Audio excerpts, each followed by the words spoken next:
अभी हाल ही में माननीय इलाहाबाद हाईकोर्ट ने बीएड अभ्यर्थियों के सीटेट दिसंबर 2022-23 के रिजल्ट पर रोक लगाने के लिए सीबीएसई बोर्ड को निर्देशित किया है। इसके बाद से सोशल मीडिया साइट्स पर कई खबरें चल रही हैं कि केवीएस का रिजल्ट इस वजह से नहीं जारी हो पा रहा है क्योंकि बीएड अभ्यर्थी भी प्राथमिक शिक्षक भर्ती में सम्मिलित हुए थे, पीआरटी में सम्मिलित हुए थे, और चूंकि सीटेट पर रोक लगा दिया गया है, इस वजह से इनका रिजल्ट जारी नहीं हो रहा है। इसके अलावा आप लोग जानते हैं 7वें चरण का बिहार में शिक्षक भर्ती प्रक्रिया स्टार्ट होने वाला है, जिसमें बीएड अभ्यर्थी भी उम्मीदवार होंगे प्राथमिक स्तर की शिक्षक भर्ती के लिए। तो क्या उस पर कोई प्रभाव पड़ेगा? इसके अलावा अन्य राज्यों में जो भर्ती प्रक्रिया चल रही है, जैसे कि एमपी में आप देखेंगे तो वहां पर बीएड को शामिल करते हुए एक तरीके से जो लिस्ट है वो जारी कर दिया गया है। तो इन सब का क्या प्रभाव पड़ेगा और क्या वाकई में बीएड प्राथमिक से बाहर हो गया, इन सब के बारे में डिटेल में बात करेंगे। अंत तक जुड़े रहिएगा। नमस्कार दोस्तों, मेरा नाम है नीरज और आप देख रहे हैं कैरियर बिट यूट्यूब चैनल। अगर आप इस चैनल पर पहली बार विजिट कर रहे हैं तो इसको सब्सक्राइब करते हुए बेल आइकन को प्रेस करना ना भूलें। सबसे पहले तो जो माननीय इलाहाबाद हाईकोर्ट के द्वारा फैसला दिया गया है उसको गलत तरीके से सोशल मीडिया साइट्स पर रिप्रेजेंट किया जा रहा है। माननीय इलाहाबाद हाईकोर्ट ने सिर्फ ये कहा है कि बीएड अभ्यर्थियों के रिजल्ट पर रोक लगाया जाए। ये कतई भी नहीं कहा गया है कि उनका जो रिजल्ट है उसके आधार पर कोई शिक्षक भर्ती में सम्मिलित हुआ है तो उसको बाहर कर दिया, ऐसा नहीं कहा है। रोक लगाने का मतलब ये है, सिर्फ इतना बात माननीय इलाहाबाद हाईकोर्ट के द्वारा कहा गया है कि चूंकि मामला अभी माननीय सुप्रीम कोर्ट में विचाराधीन है, इसलिए माननीय इलाहाबाद हाईकोर्ट अपने स्तर पर कोई अंतिम रूप से फैसला नहीं दे सकता। इसलिए जब तक माननीय सुप्रीम कोर्ट का डिसीजन नहीं आ जाता तब तक उस रिजल्ट पर रोक लगाने की बात कही थी। हालांकि रिजल्ट तो घोषित हो चुका है और अब डिजी लॉकर में भी बहुत जल्द आपको देखने को मिलेगा। तो माननीय इलाहाबाद हाईकोर्ट ने सीबीएसई बोर्ड को यह निर्देशित किया है कि अगर आपने रिजल्ट जारी कर दिया है तो एटलीस्ट आप जब डिजी लॉकर में रिजल्ट पब्लिश करेंगे तो उसमें जो रिजल्ट होगा उसमें आपको मेंशन करना होगा कि ये जो रिजल्ट है बीएड अभ्यर्थियों का ये माननीय सुप्रीम कोर्ट के फैसले के अधीन होगा, ताकि भविष्य में जाकर के कोई बीएड अभ्यर्थी अगर इनकेस उनके अगेंस्ट में कोई डिसीजन आ जाता है तो फिर कोर्ट में चैलेंज ना करने चले जाएं कि चूंकि सीबीएसई बोर्ड के द्वारा सीटेट दिसंबर 2022-23 के नोटिफिकेशन में मेंशन नहीं किया गया था और रिजल्ट पर भी मेंशन नहीं किया गया था, इस वजह से वो पात्र होंगे और शिक्षक भर्ती में उनको शामिल कराया जाए। कोर्ट में यह मामला फिर से ना चला जाए, इस वजह से माननीय इलाहाबाद हाईकोर्ट ने उनके रिजल्ट पर रोक लगाने और साथ ही साथ उनके रिजल्ट में ये बातें मेंशन करने के लिए जिक्र किया है। आपने देखा होगा कि केवीएस पीआरटी के ऑफिशियल नोटिफिकेशन में साफ तौर पर मेंशन किया गया था कि बीएड अभ्यर्थी प्राथमिक शिक्षक भर्ती के लिए एलिजिबल तो हैं, लेकिन उनका जो चयन होगा वो माननीय सुप्रीम कोर्ट के फैसले के अधीन होगा। आज से भले कितने दिन बाद भी फैसला क्यों ना आए, लेकिन अगर बीएड अभ्यर्थियों के अगेंस्ट में फैसला आता है तो उनको केवीएस पीआरटी की भर्ती प्रक्रिया से बाहर किया जा सकता है। उसका मतलब सिर्फ इतना ही होता है उस नोटिफिकेशन में मेंशन करने का। और बीएड अभ्यर्थी जो है वो माननीय कोर्ट में जाने के लिए पात्र नहीं होंगे क्योंकि वो पहले से उनके नोटिफिकेशन में मेंशन था। इस वजह से एहतियातन माननीय इलाहाबाद हाईकोर्ट ने जो सीबीएसई बोर्ड है उसको ये निर्देशित किया है कि आप उनके रिजल्ट पर रोक लगाइए अथवा उनके रिजल्ट पर ये बातें मेंशन करिए।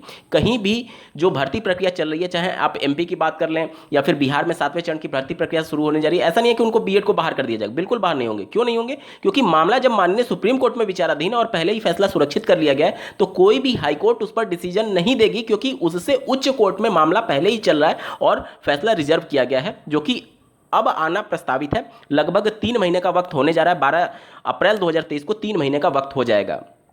तो जब तक माननीय सुप्रीम कोर्ट से कोई अंतिम डिसीजन नहीं आ जाता है बीएड के संदर्भ में, तब तक आप नहीं कह सकते कि बीएड बाहर है या फिर उसको बाहर कर दिया जाएगा। जब तक माननीय सुप्रीम कोर्ट कोई डिसीजन नहीं देता तब तक ये सभी जो चीज़ें हैं वो रोक भले लगे रहे हैं। जैसे यूपी टेट का रिजल्ट है बीएड अभ्यर्थियों का 2021 वाला, तो उसमें माननीय इलाहाबाद हाईकोर्ट ने ही यूपी टेट के रिजल्ट पर रोक लगा रखा है, जिसकी वजह से पीएनपी यूपी टेट का रिजल्ट वितरित नहीं कर रही है। इसका कतई भी मतलब ये नहीं है कि बीएड अभ्यर्थियों का रिजल्ट निरस्त किया गया, नहीं, अभी सिर्फ वितरण करने पर रोक लगाया गया है। अभी उनका रिजल्ट निरस्त नहीं हुआ है। रिजल्ट निरस्त होगा या नहीं, उनका रिजल्ट बहाल होगा, ये इस बात पर डिपेंड करेगा कि माननीय सुप्रीम कोर्ट क्या डिसीजन देती है। ठीक है, तो जो कुछ भी सोशल मीडिया साइट्स पर खबरें चले हैं कि बीएड बाहर हो चुका है सीटेट के संदर्भ में, तो ऐसा कुछ भी नहीं है। अभी सिर्फ और सिर्फ माननीय सुप्रीम कोर्ट के फैसले का इंतजार किया जा रहा है। और इस दौरान जो अगर उनका डिजी लॉकर में रिजल्ट जारी किया जाता है तो उनके रिजल्ट में ये पॉइंट जरूर मेंशन होगा कि इनका जो रिजल्ट है वो माननीय सुप्रीम कोर्ट के फैसले के अधीन रखा गया है। बस इतना ही उसका मतलब है, इससे ज़्यादा उसका कोई भी मतलब नहीं है। ये तो हो गया पूरा इसके बारे में। इसके बाद से सोशल मीडिया साइट्स पर ये भी खबरें चल रही हैं कि केवीएस पीआरटी का रिजल्ट ही इस वजह से विलंब हो रहा है कि बीएड अभ्यर्थियों के रिजल्ट पर रोक लग गया है, सीटेट वाले रिजल्ट पर। तो ऐसा नहीं है। देखिए, केवीएस पीआरटी का जो रिजल्ट है, आप लोग देखेंगे कि जिस क्रम में परीक्षाएं हुई थी, जैसे पहले असिस्टेंट कमिश्नर का परीक्षा हुआ, उसके बाद से टीजीटी पीजीटी का परीक्षा हुआ, उसके बाद से नॉन टीचिंग जॉब्स वाले हुए, फिर पीआरटी वाले एग्जाम हुए, तो जिस सीक्वेंस में परीक्षा हुई है उसी सीक्वेंस में इंटरव्यू का क्रम भी चल रहा है। आप लोग देखेंगे असिस्टेंट कमिश्नर के संदर्भ में इंटरव्यू का ऑफिशियल नोटिफिकेशन और रिजल्ट वगैरह जारी कर दिया गया है।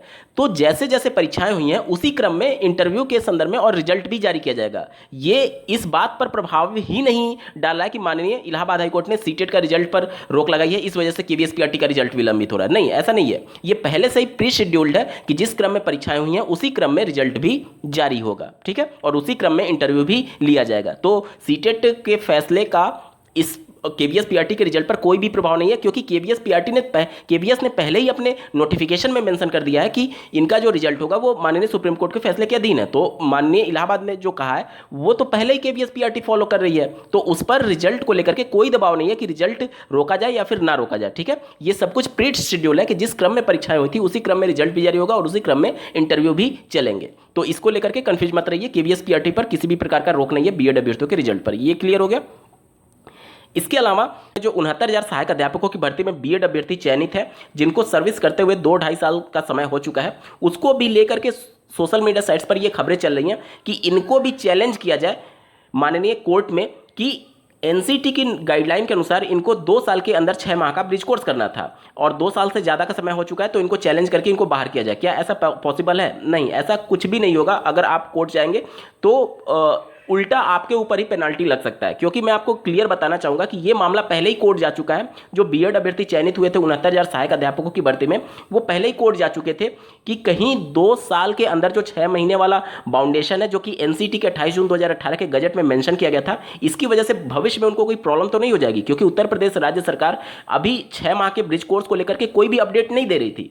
तो जब माननीय इलाहाबाद में ये मामला गया तो माननीय इलाहाबाद हाईकोर्ट ने आंसर काउंटर फाइल करने के लिए राज्य सरकार को निर्देशित किया, जिस पर राज्य सरकार ने बताया कि अभी हमारे पास इस प्रकार की कोई भी संस्था नहीं है, एनसीटी अप्रूव्ड कोई भी संस्था नहीं है जिससे हम 6 माह का ब्रिज कोर्स करा पाए, जिसकी वजह से जो राज्य सरकार है उन्होंने साफ शब्दों में कहा कि ये हमारी जिम्मेदारी है इनको 6 माह का ब्रिज कोर्स कराना। उसके बाद से माननीय इलाहाबाद हाईकोर्ट ने ये डिसीजन दिया कि भले ही इनका 2 साल के अंदर ब्रिज कोर्स नहीं हो रहा है और चूंकि ये राज्य सरकार का विषय है, इस वजह से भविष्य में कभी भी इनका 6 माह का ब्रिज कोर्स राज्य सरकार कराएगी, ये उनकी जिम्मेदारी है और इनके सर्विस पर कोई भी प्रभाव नहीं पड़ेगा, भले ही एनसीटी की गाइडलाइन में 2 साल के अंदर क्यों ना लिखा गया हो, क्योंकि अभ्यर्थी अपनी तरफ से पहले ही माननीय कोर्ट को अवगत करा चुके हैं कि राज्य सरकार उनको 6 माह का ब्रिज कोर्स नहीं करा पा रही है, अभी तक नहीं करा पाई। 2 साल का टेन्योर बीत चुका है, बावजूद इसके अभी तक ब्रिज कोर्स शुरू नहीं हुआ है। तो इन सबको लेकर के पहले ही माननीय इलाहाबाद हाईकोर्ट ने डिसीजन दे दिया है कि इसमें जो चयनित अभ्यर्थी हैं उनकी कोई भी दोष नहीं है,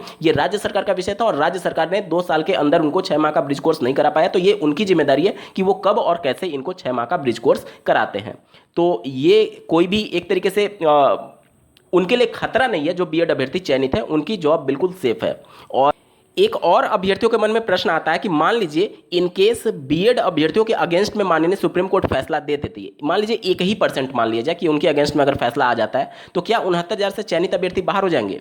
देखिए, ऐसा कुछ भी नहीं देखने को मिलेगा। आप लोगों ने देखा होगा अभी हाल ही में माननीय सिंगल बेंच ने जब 69,000 सहायक अध्यापकों की भर्ती में चौथी लिस्ट कैंसिल की 6800 से संबंधित अभ्यर्थियों की, तो उसमें एक पॉइंट जरूर मेंशन किया गया था माननीय इलाहाबाद हाईकोर्ट के द्वारा कि एक पॉलिसी बना करके जो पहले से चयनित अभ्यर्थी हैं उनको, चूंकि जो राज्य सरकार है, जो रिस्पोंडेंट है, उनको रिविजिट करने का आदेश दिया है, तो कुछ अभ्यर्थी जो पहले से चयनित है वो एक तरीके से लिस्ट से बाहर भी होंगे और कुछ नए अभ्यर्थी सिस्टम में भी आएंगे। तो जो पहले से चयनित हैं भले ही वो लिस्ट में ना आ पाए नए वाले लिस्ट में, लेकिन उनको बाहर नहीं किया जाएगा, क्योंकि राज्य सरकार को पॉलिसी बनाने का अधिकार दिया गया है।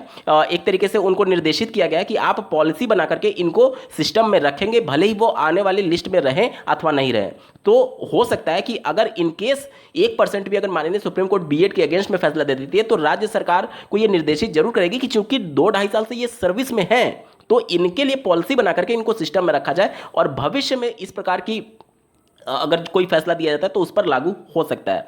हालांकि अभी से कुछ भी एक तरीके से प्रिडिक्ट करना कि क्या डिसीजन रहेगा ये बेईमानी होगी, क्योंकि माननीय सुप्रीम कोर्ट जो डिसीजन देगा वही अंतिम एवं सर्वमान्य होगा और बहुत कुछ फैक्टर डिपेंड करेगा, क्योंकि अंतिम सुनवाई जब 12 जनवरी 2023 को हुई थी तो उस दिन पश्चिम बंगाल के भी वकील थे, बिहार के भी थे, यूपी के भी थे और भी अन्य राज्य के जो रिप्रेजेंटेटिव थे अपने मुद्दे को रख रहे थे। तो ये सभी चीज़ें हुई हैं। निश्चित तौर पर जो डिसीजन आएगा वो सभी के लिए कुछ ना कुछ पॉइंट ले करके आएगा और एक नजीर होगा, ताकि ये मुद्दा जो सालों से चल रहा है, 2018 से जब से ये नोटिफिकेशन आया हुआ है तब से ये मुद्दा चल रहा है कि बीएड बाहर होगा अंदर होगा, ये सब कुछ मामला खत्म हो जाएगा माननीय सुप्रीम कोर्ट के डिसीजन के साथ। उम्मीद करता हूं कि सबके लिए बेहतर डिसीजन है। इसी उम्मीद और इसी आशा के साथ आप सभी को माननीय सुप्रीम कोर्ट के आने वाले डिसीजन के लिए बहुत बहुत शुभकामनाएं। इस वीडियो को देखने के लिए आपका बहुत बहुत धन्यवाद। भगवान करे आपका दिन शुभ हो।